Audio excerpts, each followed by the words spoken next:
You don't need anything else to prove you are worthy or that you are loved or that you are enough. It's already within you. You just need to find it. Ladies and gentlemen, welcome back to another very special, as always, episode of Next Level University. We have a very special guest today. She is the host of the Passion, Love, Pursuit podcast, a speaker, and a life/wellness coach, the one and only Erica Lippy. Erica, what is going on? Wow, what a grand welcome. Thank you so much. You definitely have like this radio voice. I love it. I appreciate that. If you're watching on YouTube, you see that Alan, myself, and Erica are separate. So there's three of us on the screen. We're doing this more virtually than usual. So Erica, I believe that the messenger matters just as much as the message. Tell us a little bit about who people are learning from today. Where did you start this journey and where are you today? Oh, goodness. I love how you put that, by the way. That's great. Yes. Okay. Where to begin with my journey? So I'm going to basically take us to my lessons. So my journey, let's say growing up, I had a learning disability, and that was an auditory memory disorder. So basically my short-term memory was pretty shot and I felt stupid. And that was really, really reinforced by a boyfriend I had for about 10 years. He emotionally abused me. And so he definitely made me feel less than. I definitely felt not as smart as him. He was 3 years older. So that was really reinforcing the learning disability I had. And from there, I think I just carried that with me for so long. And I didn't realize it till much later in life, meaning several years ago, where for example, even starting this podcast, I still kind of kept that with me. Is that, oh, I'm not smart enough. I can't remember things. I can't look at a screen because it's going to distract me. So I carried that with me for so long. And until I did the intentional work on myself, did I really realize that I need to work these limiting beliefs out. So that was one of the things that impacted me was this whole idea, this story that I told myself that I was stupid and not smart enough. The other end of it was realizing I didn't truly love myself. And I thought I did. I thought I stood in this worth, that I was confident and everything, but I learned that that was a complete facade. And really deep down, I didn't truly love myself. And through the relationships I had, it kind of revealed to me that I was living a life that was out of alignment. Like I said, I love myself. I said I, stood in this worth and this confidence and everything, but for so long, I realized that I just really didn't respect my word. I didn't hold any boundaries. I was just not living in the alignment with somebody that loved themselves. And so several years ago, it really hit me really hard that it's time to really work on myself, because the same problem kept happening over and over and over again, where I finally realized enough is enough. If nothing changes, nothing will change. And that's when I did the hard work. And I said, okay, I want this healthy relationship. I want to attract the right partner, something substantial. And I want to be loved like I deserve to be loved. But I realized through that journey that the love I had for myself was reflecting back to me.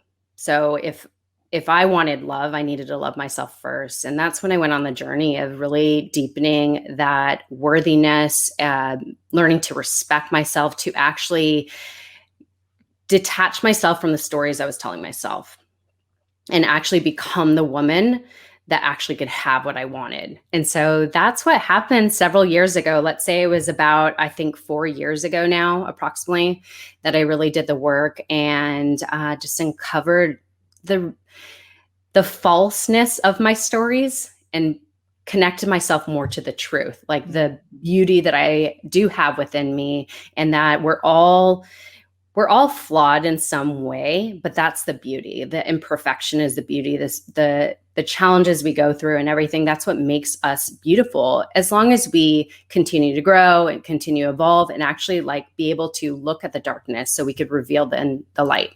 So that's kind of my journey summary. So we, like I mentioned in the preamble, we have a lot of female listeners, and what jumped off the page when you were telling your story is you were in a toxic relationship. And I know that many of our listeners might actually be in that, or they have been in the past. While you were in it, did you know it was toxic, or did that become like the norm for that relationship? What advice would you give yourself looking back to that time in your life?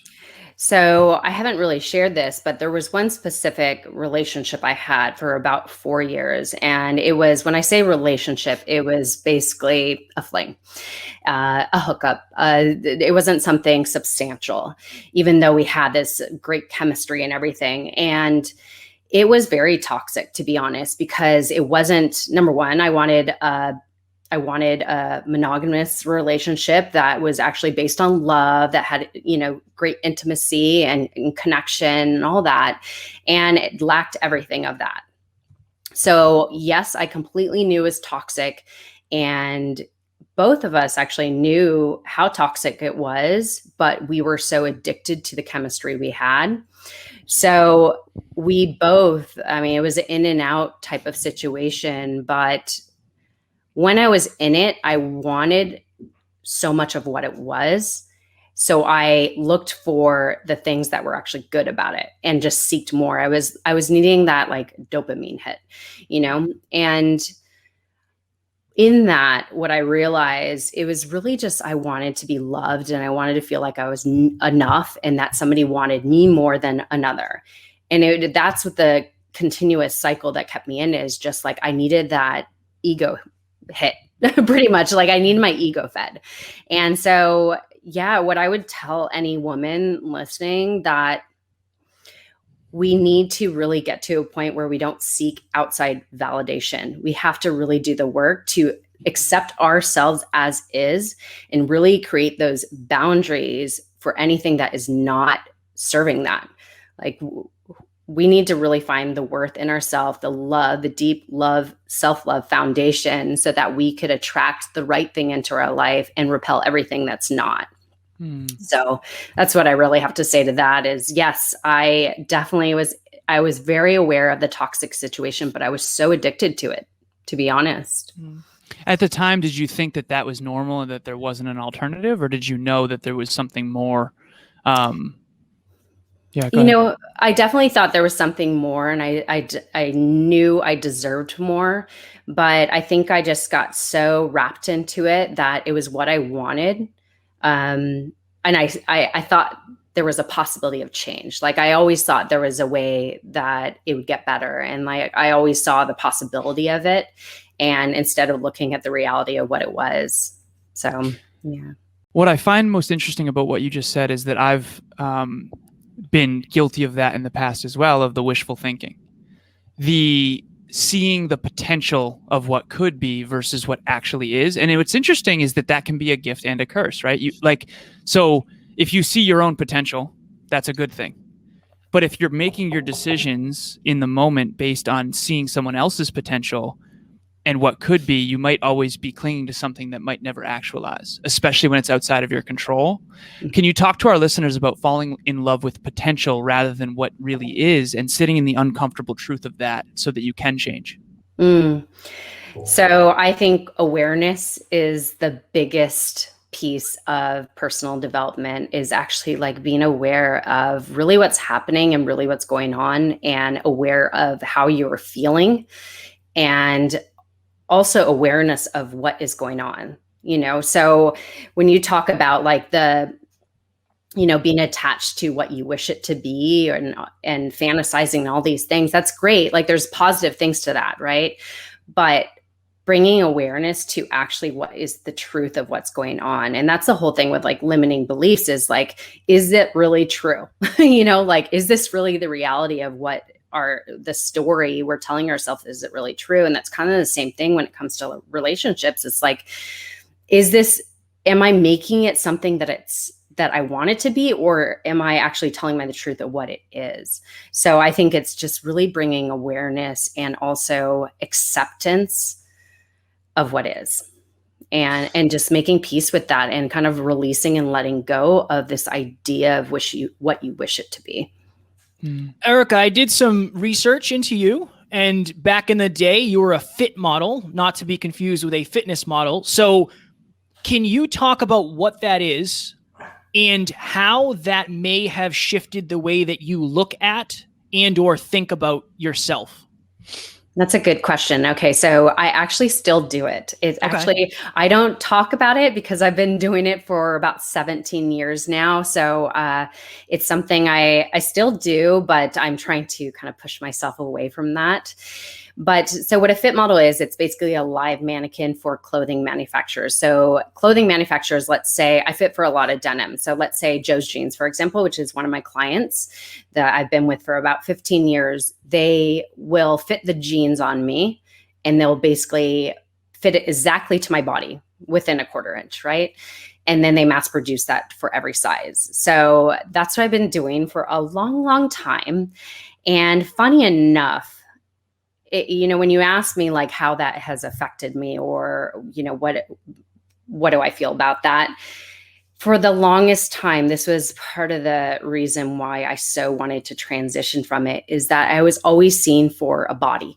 Like, oh, she has an amazing body, this, that, and the other. And I was never seen for my heart or my voice or having much, knowledge in anything, whatnot, besides fit modeling. And so being seen as this body, like literally you cut off my head, I'm paid for my body. That's all that, that's all that matters.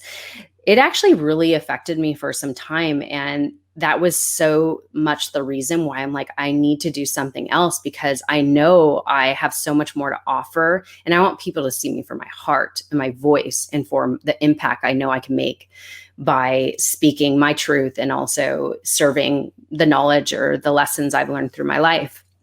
And so when we are seen for something external, it truthfully, I think it really affects us on such a deep level, because we are now, if let's say, I'll give an example, if I lost my legs and I was so attached to my body and for my physique and what I do with my job, the fit modeling, if I lost my legs, my worth would suffer.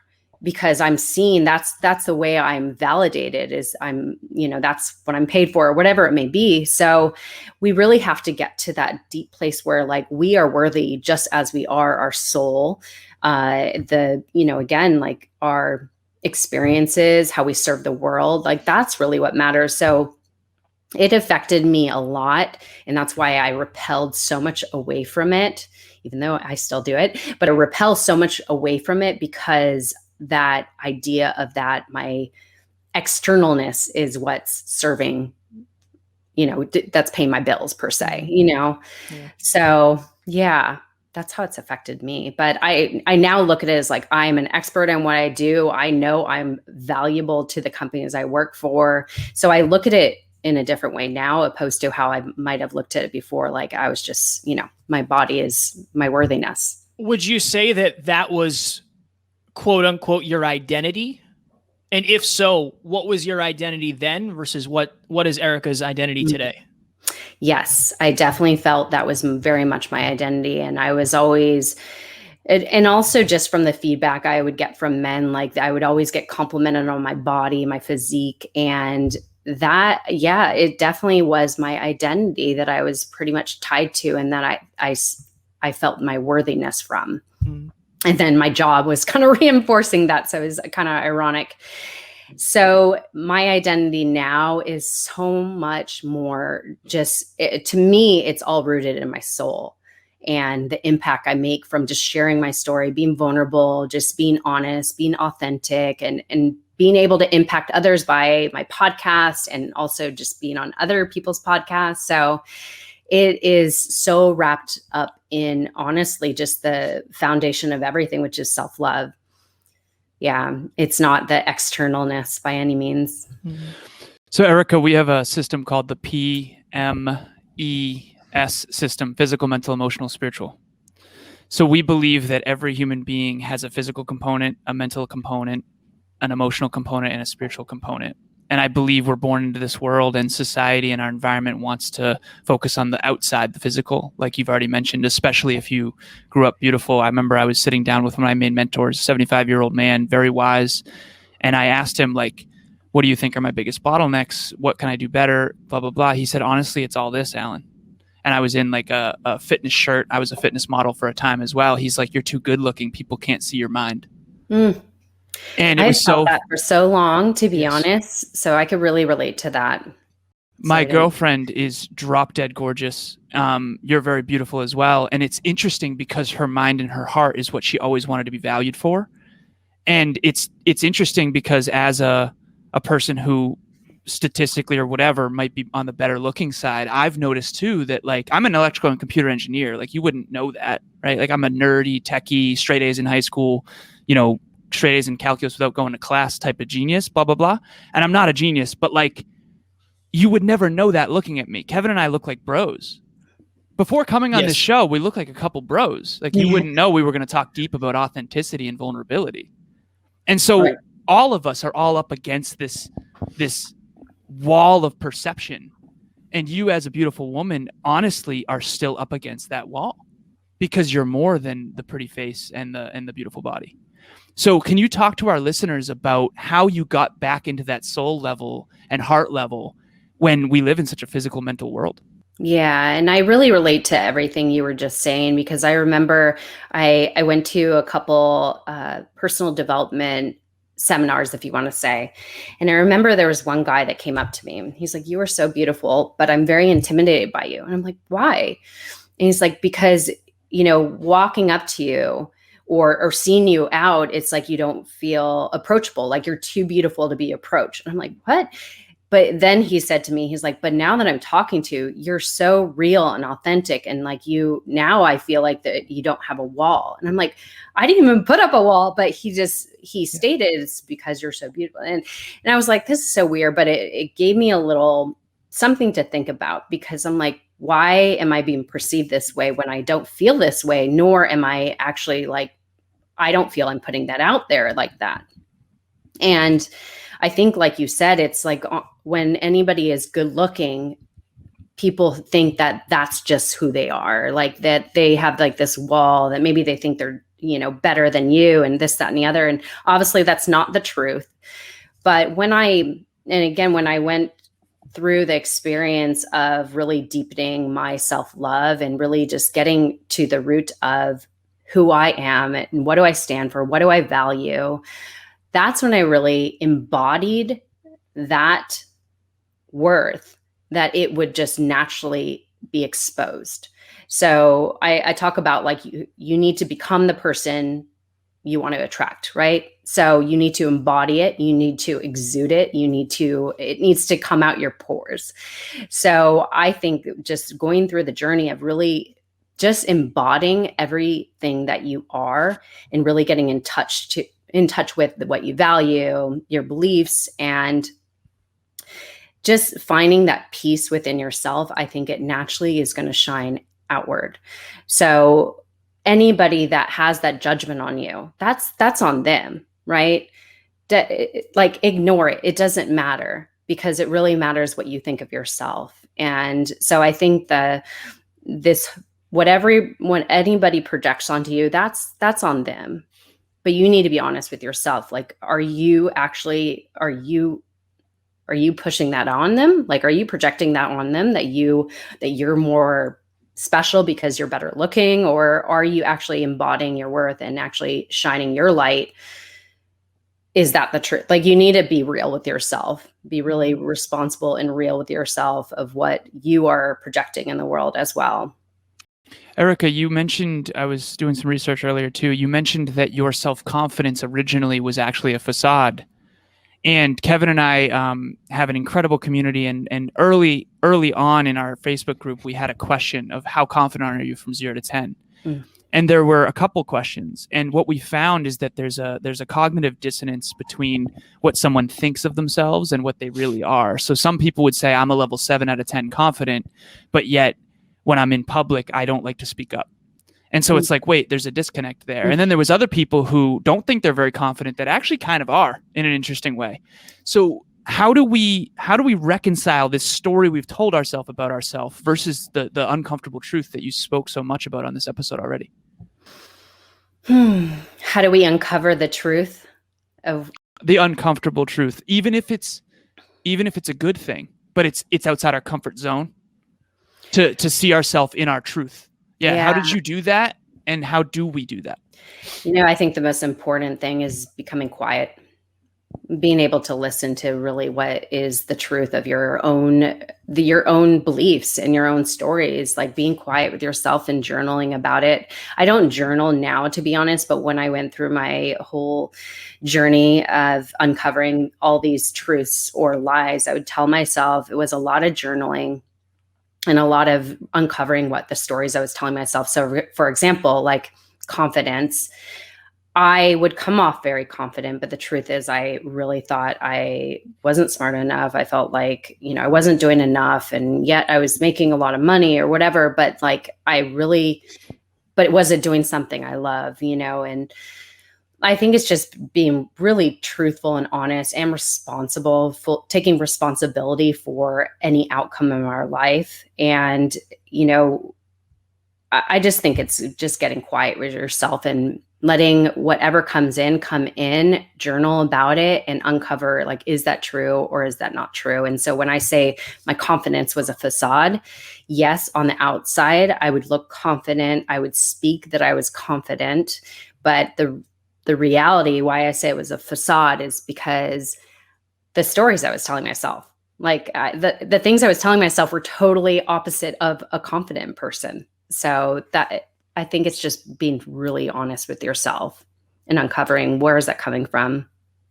I tend to ask the short, simple, straight to the point questions. Alan usually goes a little bit longer. This is going to be a short, straight to the point question.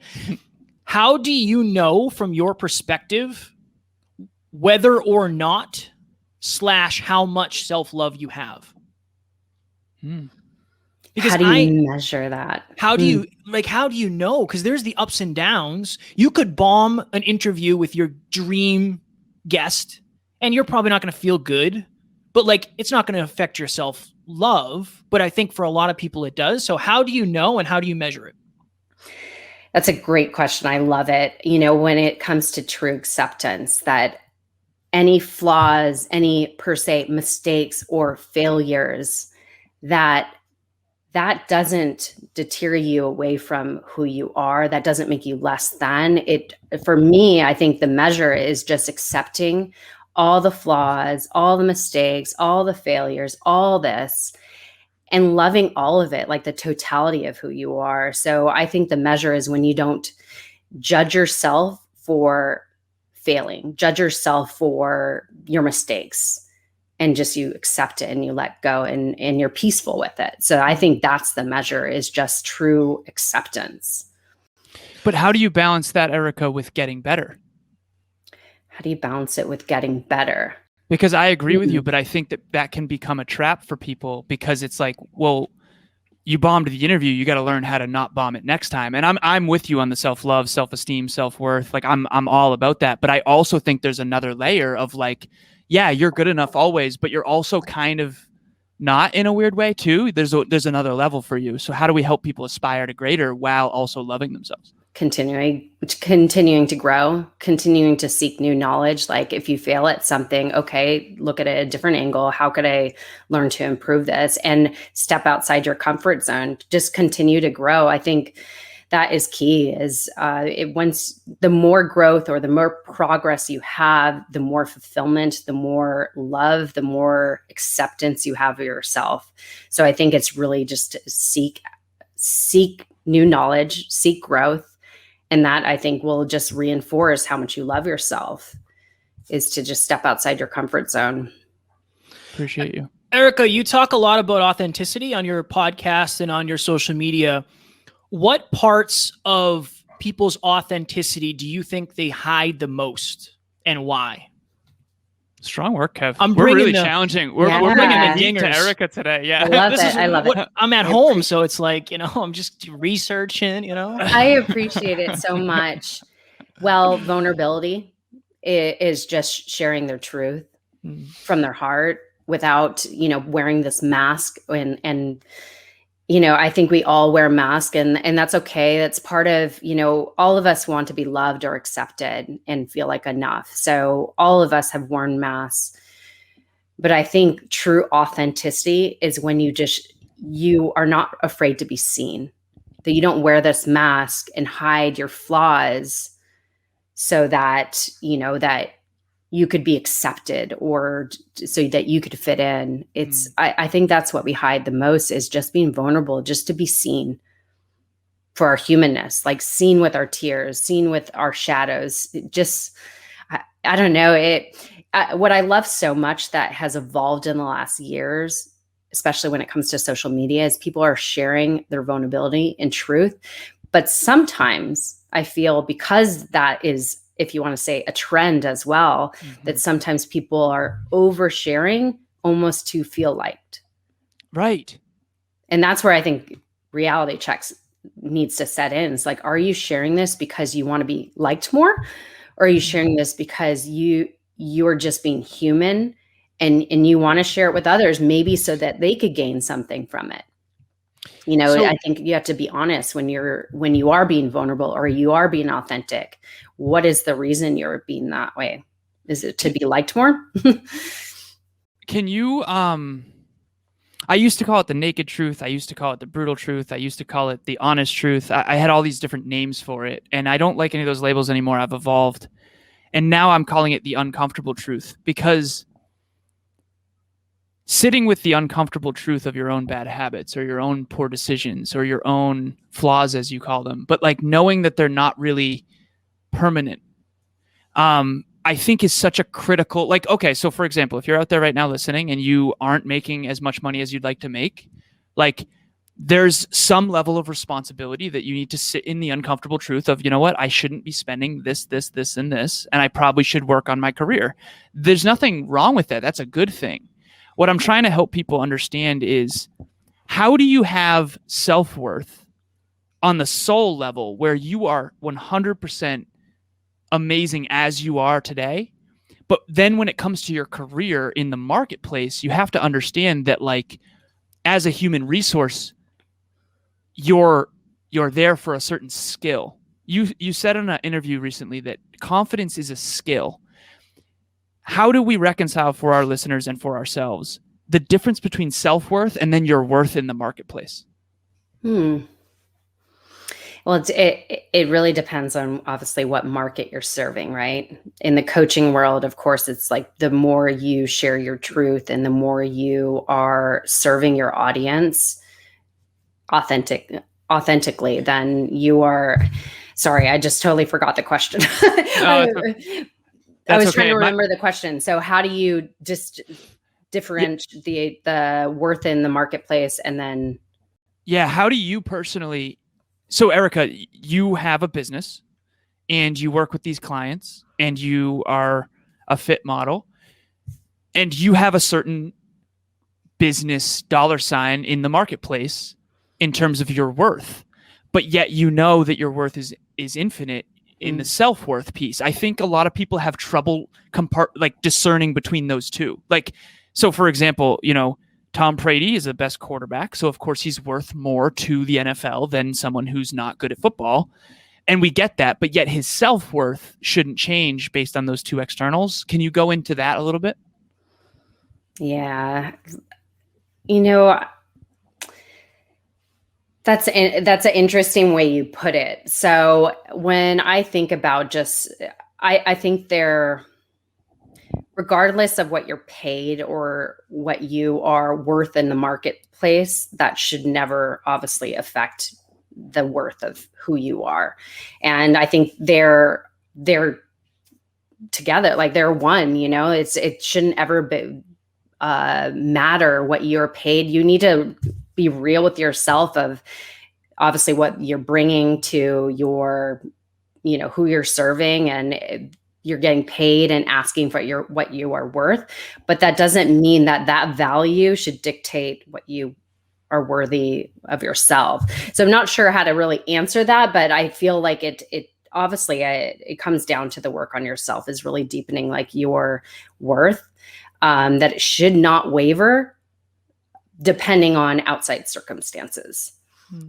So what do you recommend our listeners do to increase their self-worth from an authentic place, not from a pretend place? I think exercising the muscles. Like, I think that doing daily practices, having a ritual that you do to make you feel good, like doing what makes you feel good. And that's obviously catered to yourself. Like, it's not what this person is doing in their morning routine. You make it your own. You decide what feels good to you, and you do that over and over. And I think the more repetitive you are with doing things that you love or that feels good to you, that nurtures your soul, the more you're going to deepen that more you're going to harden that foundation and develop that worth, that self-love. Obviously, like I said, progress and growth, I think that deepens our worthiness. Like, when we know we're succeeding or progressing in something, that just develops more worth and confidence in ourselves. So I think it's really setting yourself up for a routine and a ritual that feeds your soul, that really helps you get more connected to yourself. Mm-hmm. Last question, Erica. Last question. We talk a lot, and you have in this episode, about comfort zones. When is the last time you were outside of your comfort zone? And what are you proactively doing to make sure that you're visiting there often enough? I love that. Okay. So I am an absolute adventure junkie, and I'm missing my adventures, because that is definitely, obviously, that helps me keep outside my comfort zone. But what I recently did, what I recently did was, I think it was last year, is I went on somebody else's podcast, and that was really a new level of discomfort for me, because I was so used to doing my own podcast and interviewing other people, but to be interviewed and actually be confident that I'm able to serve the audience, I was really uncomfortable. I didn't know. It was something new for me to be interviewed. So that was probably the most recent of very uncomfortableness that I experienced. And I did an ice bath. That was a little uncomfortable, but you could say I was pretty confident to do it. It was a nice challenge, but I felt like really ready for that challenge. And what am I continuing to do? Honestly, I'm continuing, like, whatever I don't feel I have enough knowledge in, I'm just continuing to push forward and learn along the way, opposed to needing to know it all and be perfect before doing the darn thing, So I think it's just doing the thing, and in the process, learning. I'm grateful that you went on the other show, because if you didn't, you may never have graced our show. And I'm very grateful that you did today and added so much value. Where can people find you? Where can they find your podcast? Where can they connect with you? Tell them about you, Erica. Yeah, thank you so much for the opportunity. And it's such an honor to be on your show. You guys are great. And I love, you ask amazing questions. Love it. Very sweet. So where could people find me? My website is Erica Lippy, Lipp, like Peter Y.com. And then also Erica Lippy on Instagram. And then I have my podcast, which is Passion, Love, Pursuit podcast. It's a personal development podcast like your guys's. We've had amazing guests on, and it's really about becoming your best self and living your life passionately and purposefully in any way possible. So that goes anything from health to leadership to mindset. I mean, all the things. We talk about all the things. And that's the best place. And also Passion, Love, Pursuit on Instagram as well. So you can find me in all those places. Boom. So Erica, we like to do a 10-second blip before you go. And by the way, you have survived the next level gauntlet. This is, we did not pull any punches. This was really great. Thank you so much for coming on the show. Thank you.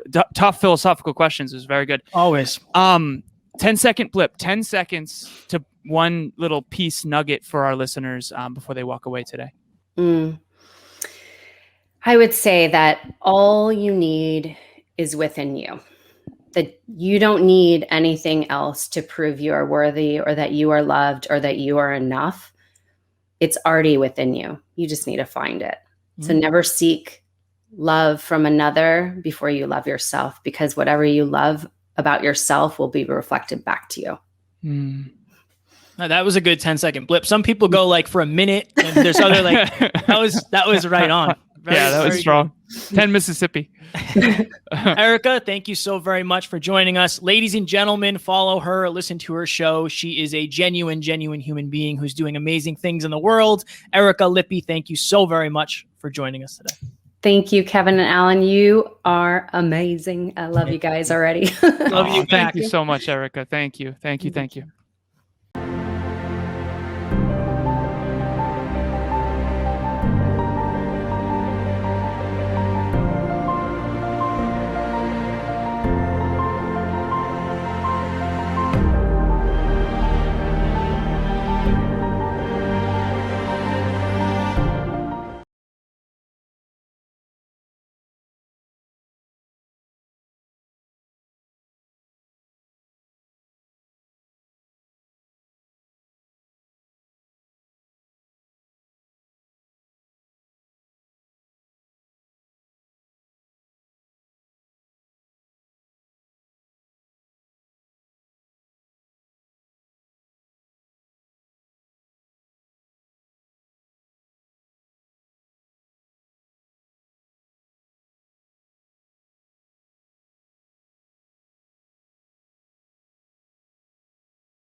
Ladies and gentlemen, one of the biggest issues for our listeners that we've seen is not everybody has people in their corner trying to lift them to the next level, and even the people who are trying to help don't always know how. That's why Kevin and I created Next Level Group Coaching. It's a 3-month program on teams of 10 with all people committed to achieving their goals. Click the link in the show notes for more information. And we only take 10 people at a time, so make sure you get in quick.